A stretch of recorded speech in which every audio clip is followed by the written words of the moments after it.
Welcome to the Answers for Elders radio show. Meet the trusted experts who will give you straight answers and will help guide you on the path of later life care.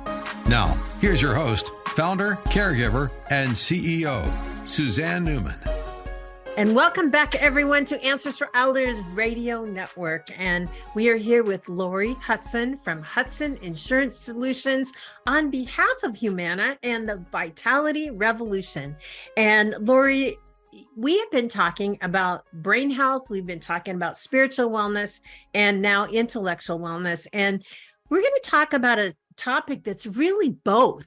I think it's both spiritual wellness and it's both intellectual wellness. And it has to do with honoring thyself. It's, yes, spiritual wellness has to do with living your core values and true to who you are. But I think intellectual wellness has to do with not overcommitting, not giving up yourself for someone else. And that has to do with us really being intentional with our lives and knowing when to say no. And it's okay to say no if we need to. And so, Lori, welcome back to the program. Thank you so much. I'm really excited about this topic. And I think especially for women, I think this is something that's important for people. Why do you think that women tend to have more of an issue setting boundaries than men?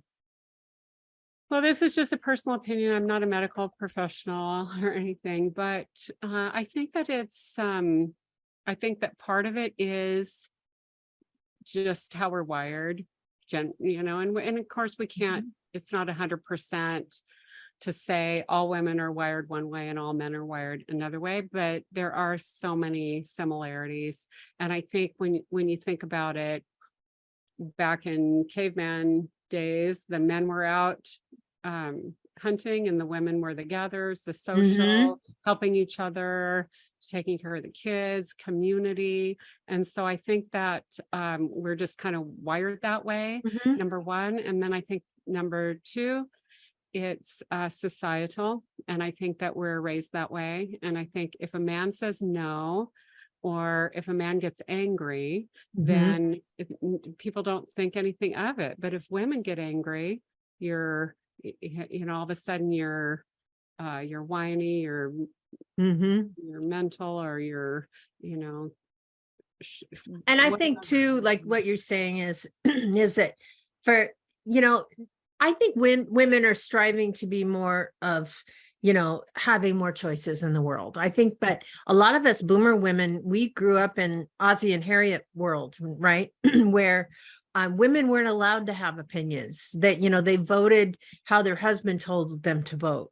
And I think there's a little bit of that still that goes through in our generation, in the baby boomer generation.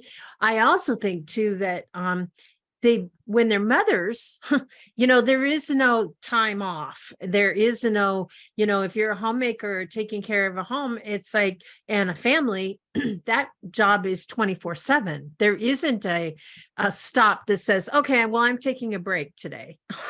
I'm only going to be a mom for 8 hours. It doesn't happen. Right. So, unfortunately, that's been the culture from decades before. And, we watched Leave It to Beaver. We watched Ozzie and Harriet. What are the other ones that we watched? Donna Reed show. They're all the same, in that factor. And now we're in a situation where we're seeing women start to, take charge of their lives, accomplish things. It's like to think about, if I was a young child thinking, would I be still working and being, working my business and being in my 60s, I would never think that, right? But again, the world has changed. And I think that's the piece of it. But I think there's a lot of women that are trying to catch up to that. Lori, what are your experiences of that? Do you find that there's sometimes conflicting ideas about that? I really do. And I agree with you that our generation, we're almost the same age, that we're kind of, I feel like, the last of that heavy tradition, and then our what is it, the generation after us, Gen X, I think is more so getting They around grew that. up with more choices. But I do also feel like women in business, a lot of times they, being assertive is considered being the B word, you know? So Yeah. I think that's still around. So I don't think we're Mhm. there Yeah. on that. But I think, again, we can implement some strategies for ourselves in our own lives because we can only control our Ourselves. little Right. world here, and kind of Yeah. think about societies in general. But that starts with ourselves and doing what we can, and kind of recognizing some of this, I think, is the first step. Yeah. Yeah. So if we're talking about boundaries today. Boundaries to me is a big thing. I would say 99%, I'm going to throw something really out. 99% of conflicts in relationships or in the workplace or whatever has to do in many cases about boundaries.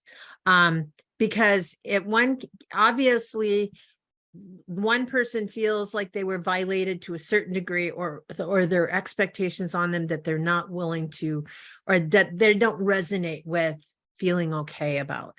And I guess that's the thing where I really think setting boundaries is both spiritual and intellectual, because spiritual wellness has to do with knowing thyself, living true to your values. And yet there are times in relationships, and when we are creating this, whatever that relationship may be, if it's a professional relationship, if it's a personal relationship, if it's a friendship, anything, we're constantly testing that boundary.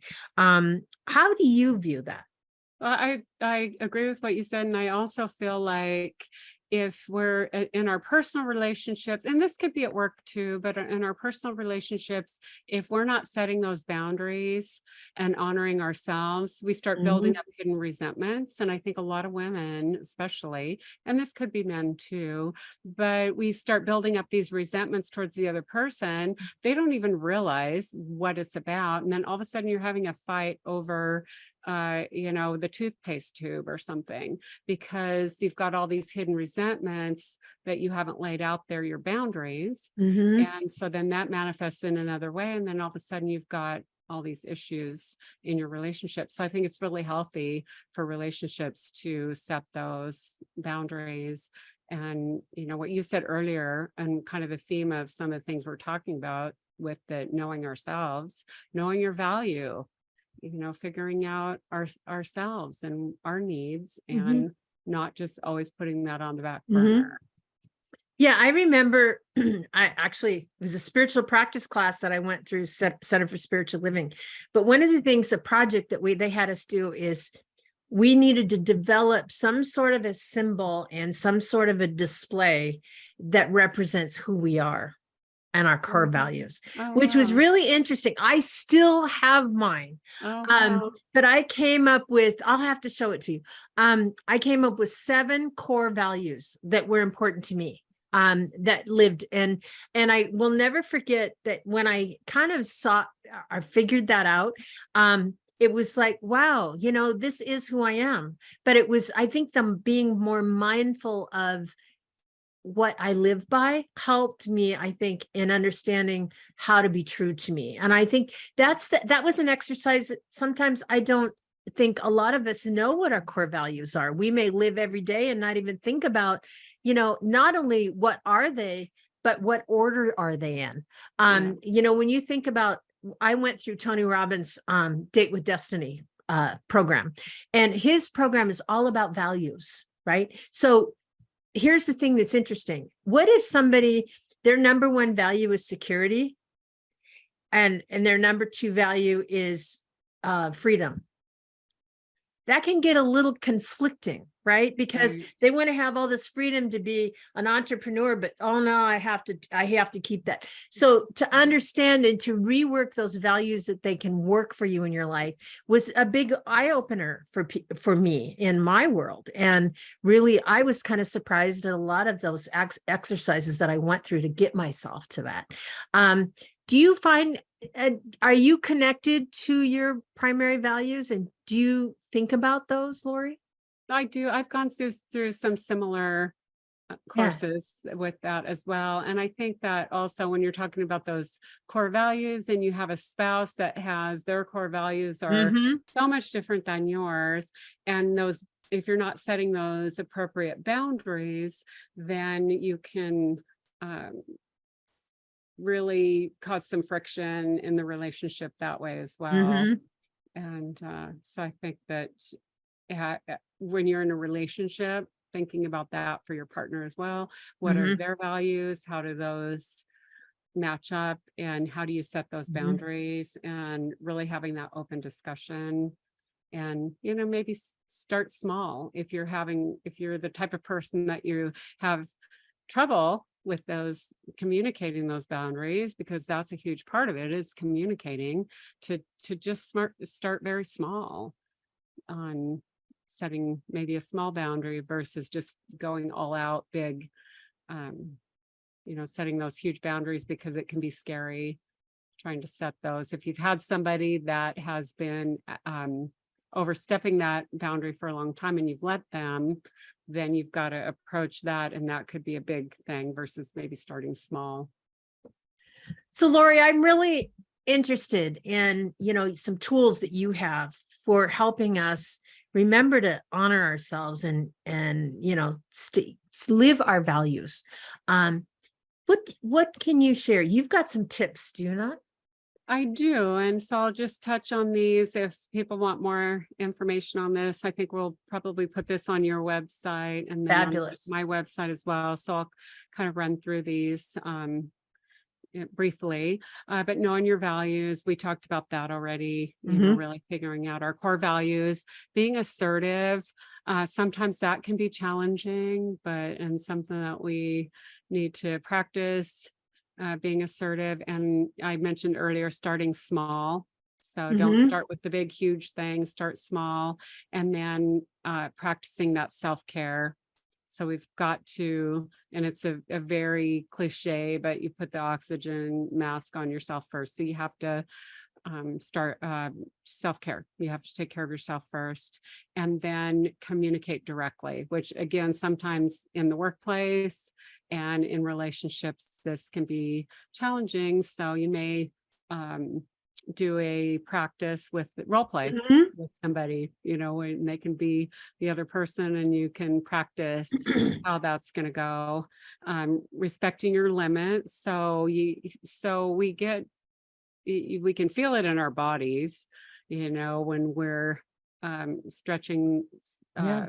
emotionally, or we're in a maybe unfamiliar, Mhm. uncomfortable. So really respect those limits, and again, maybe start small and not go all out on that. But technology boundaries. So this is setting boundaries with ourselves, maybe limit how much time.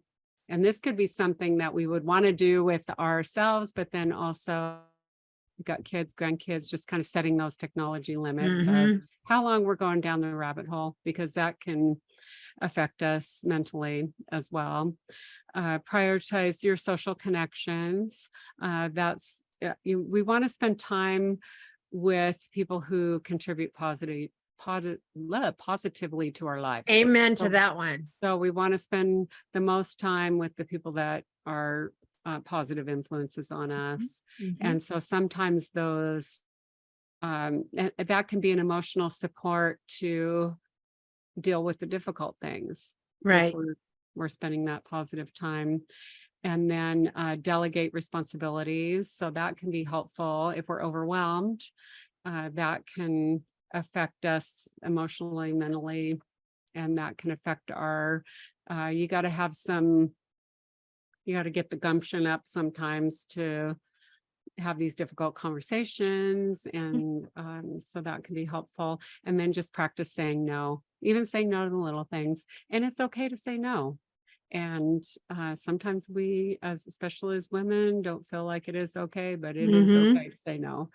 And then just reevaluating. So when you start going through this process, so you're really being intentional about life when we're dealing with things like this. And I think reevaluating regularly. How did that feel? Mm-hmm. How did that go? Mm-hmm. Do I need to role play with a friend? Mm-hmm. That kind of thing. And then be mindful of how we spend our time. That's important. And then enlisting support. So again, that can be our friends, family, those people that are positive influences on our lives or have positive impacts on us. But sometimes it can be a professional. And most of the Medicare plans, so people on Medicare, mental health services are part of Medicare approved services usually. Mm-hmm. And then consistency. So once you start this process, and I know we've talked about a lot of things, and just diving in all at once on all these different parts of our lives can be overwhelming. So I think, taking it a piece at a time, but being consistent about what we're doing, setting, creating those habits, being consistent, and then always stay true to yourself. And I think we've covered that a couple different ways with our conversation, but really being true to ourselves. Yeah. And it can feel so good when you do that, when you make that step. And you do that uncomfortable thing, and then you think about it later. It's like, wow. I am brought back to a memory that I have, and it's so important. I remember when I was a manager in the publishing world, and, the economy was, in the toilet at the time. And I knew that there were going to be layoffs coming because I was obviously in management. And all the salespeople, they would come up to me and they'd say, am I going to get laid off? Am I all this stuff? And I was told to tell people that we're not going to lay anybody off. I didn't feel right about that. I didn't feel like I could lie to people. And so it was interesting. I was told this, and a couple of times this happened. It was just like, I couldn't live with myself. And so I called an emergency meeting with the higher up, and I said, you guys need to figure out what you're going to do with me, is how I started it. I said, because I am not willing to compromise my values. I am not going to lie to people. And so it was kind of it was like an awakening that here's this big corporation that is telling people to lie to their employees. I couldn't do it. And I was very short to be, I was probably part of the demise of me leaving the organization through a quote unquote downsize, because they didn't know what to do with me.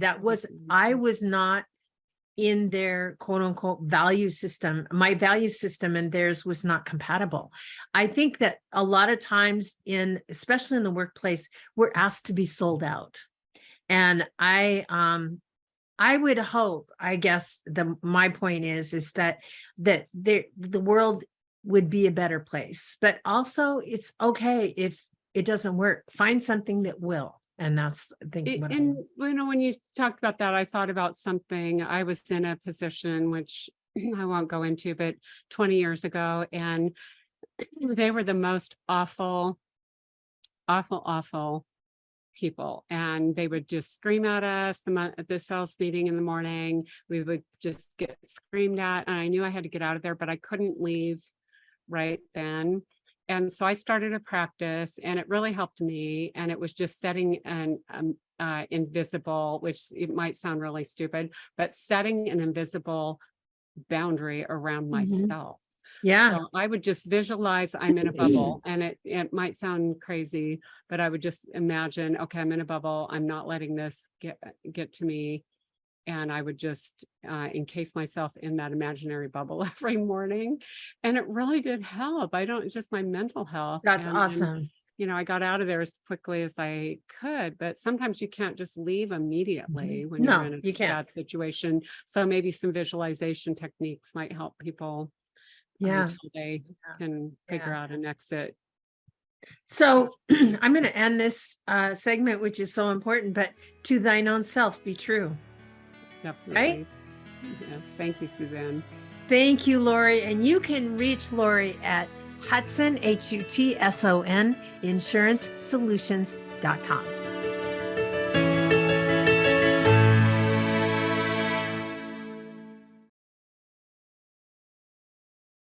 We at Answers for Elders thank you for listening. Did you know that you can discover hundreds of podcasts in our library on senior care? So visit our website and discover our decision guides that will help you also navigate decision making. Find us at answersforelders.com.